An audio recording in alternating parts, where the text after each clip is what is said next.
Good afternoon, sir. My name is Redem Pacorsa.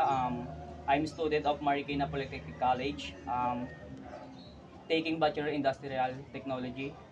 Ang layunin ko po ay mag-interview ng mga kagaya niyo po na nagtatrabaho sa isang company.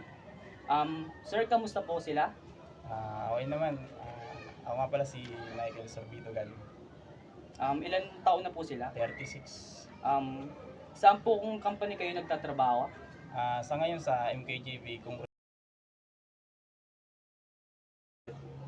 floor polish services, family services. Ano ang katangian ng iyong trabaho or position? Isa akong foreman sa site pero sa company namin na project manager dahil sa ano lang naman kami, family business kaya kami na lang yun.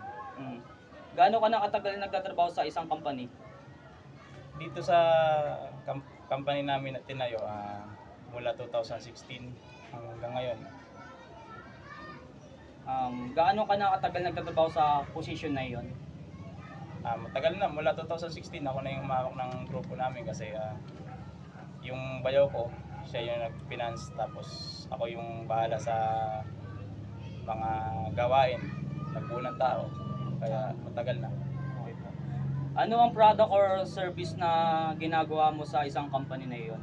Concrete polish, kami yung nag-ahasa ng mga flooring para magiging granite ang style.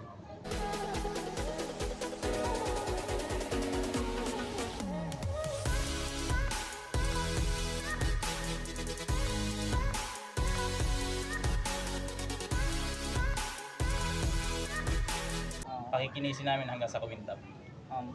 Paano mo ginagawa ang iyong trabaho upang makagawa ng maayos na kalidad or produkto or serbisyo? Samahan natin ng maayos na trabaho. Kailangan yung sinasabi na pagmamahal para pag ginawa mo isang trabaho at may pagmamahal na halo, magagawa mo ng maayos. Masaya ka ba sa iyong trabaho? Masaya pero mayroong ding hindi kasi pag sa family business, nandun yung di pagkakaintindihan talaga.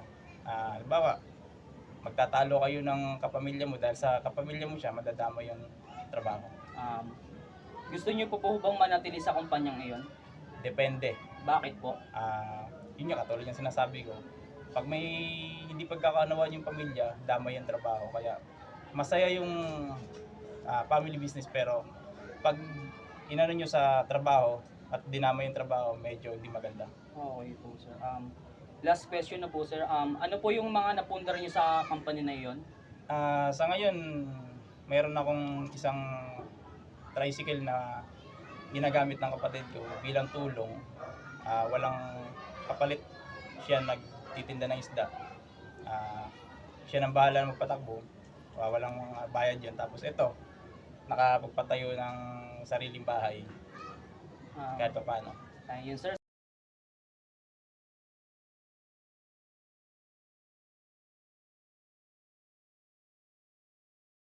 Yun, sir. Salamat po. Thank you.